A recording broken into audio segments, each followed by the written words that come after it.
often repeated campaign promises this year was to bring down the price of groceries very quickly.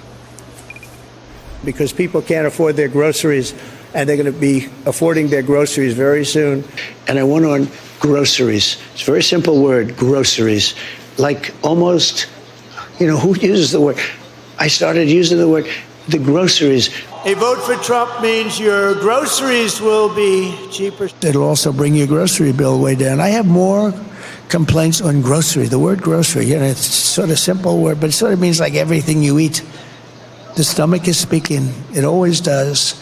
And I have more complaints about that. Bacon and things going up double, triple, quadruple.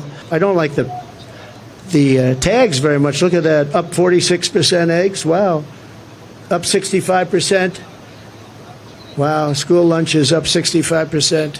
How can a family afford that? I haven't seen Cheerios in a long time. I'm going to take them back with me. Bacon is through the roof. They're all through the roof. The milk, everything is bad.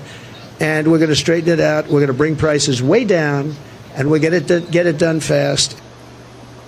Marveling at his own discovery of the word groceries, but in his Time Magazine Person of the Year interview conducted late last month, announced yesterday, he acknowledged lowering the price of groceries will not be so easy, saying, quote, "It's hard to bring things down once they're up. It's very hard, but I think that they will." Jonathan Lemire, there's so much to plow through and dig through in this Time Person of the Year interview. All these admissions of, well, I said a lot on the campaign trail, but it's going to be a little tougher once I'm in the White House. He talked about inflation. He talked about actually Ukraine. I'm not so sure I can solve that on day one, as I promised. We'll dig into a whole bunch of that as we go. But obviously, no president, no person can come in on day one and bring down the price of eggs, bacon, and other groceries. It's a word, John. It's a simple word that people are using now. Groceries. Yeah, groceries all the rage. It's always such a tell when Trump is reading something for the first time and he reacts to it in real time, like he was with those price tags. And then when he saw the Cheerios on the table and realized, that might be his lunch there at Bedminster that day. But Mike Barnicle, you, among all of us at this table, have been, for months, if not years, singularly focused on the price of groceries. You got there before Trump did. And those particularly at the Market Basket franchise that you and I so near. Because he goes early morning on his days off. So Saturday morning. Near and dear to our hearts, the Market Basket. Saturday morning, 6:30 a.m., I'm in Market Basket in Waltham doing the grocery shopping. And it was amazing to me during the course of this past campaign that the Democrats didn't focus more on the actual cost of groceries. They kept talking about the national economy, in terms of global economies, the strongest in the world, yes, but the lived economy, the way people actually live and pay for things, nowhere does it occur more in reality each and every day than in grocery stores and at gas stations. And I'm wondering, what do you think, Elise? What do you think the over-under is on the last time that Donald Trump was in a grocery store? 40 years? 50 years? Wow. I mean, does 7-Eleven count? Maybe on a campaign stop? Maybe on the campaign trail he wandered in, but I doubt that even as a teenager he ever went to the grocery store. Yeah. Probably not. But also I would add fast food to your list of concerns too, which kind of like merges with groceries. It is insane how expensive fast food has gotten, and so much of the country relies on it. Just the other day, getting a diet eliminated Chick-fil-A, $4.75. Yeah, McDonald's now has semi-happy meals. Yeah. Yeah, he did an event. We're reminded he did an event at a campaign stop in September. He also effectively appeared at McDonald's, which was something that those and his team thought was effective. But Willie, I'm curious. This will be another moment, though, where Trump acknowledged, look, it's going to be hard to bring these prices down. Do we think that he will face any sort of backlash from supporters if he doesn't? Will we see that reflected in his poll numbers? We know that President Biden, despite a robust legislative agenda, what dragged down his poll numbers more than anything was high prices, right? Inflation, the fact that it just costs so much more to go to the store, to go to McDonald's, whatever it might be. In the past, his supporters have always stayed with Trump, but he made this such a signature promise. One wonders if 6 months from now, a year from now, 18 months from now, things are still high, what that does to his approval.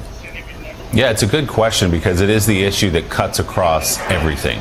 right? It cuts across all these demographic groups that Democrats were trying to target and Republicans were trying to win over. And we talked a lot about abortion and immigration and democracy and all those things that are so important. But at the end of the day, it was, as Mike has always said, the cost of groceries that was decisive, Caddy K. And there is nothing that Donald Trump can do. Obviously, the prices have come down since those peak days a couple of years ago when prices were so astronomically high, but not low enough. And Joe Biden would be the first to tell you that he suffered because of that. Kamala Harris suffered because of that. They thought they did what they could do to strengthen the economy and bring the prices down. But whatever those grand concerns were about other lofty issues during the campaign, at the end of the day, life was just too expensive and remained so for a lot of Americans. Yeah, ask all of those other governments and leaders around the world who also got swept out of office in a year in which there were so many elections and people post-COVID suffering from supply chain shocks, suffering from inflation shocks everywhere got thrown out of office. I mean, I think the Democrats did suffer from the fact, on top of that they were out there trying to tell people that the economy was getting better. And by many metrics, the economy has been getting better at a time when people didn't feel it was getting better. And that disconnect didn't help them. I mean, saying to people, well, actually, you shouldn't be feeling bad about the price of eggs because if you look at it, the inflation is slowing or employment is picking up again. You can't tell voters what they should be feeling. Voters feel what they feel. And that means that in 4 years' time, if the economy is still not doing well, if we have a tariff war in which not only the price of imports goes up, but the price of American exports goes up, making it harder for Americans to sell things abroad because of retributive tariffs, is that a thing? Anyway, it's too early in the morning for that word.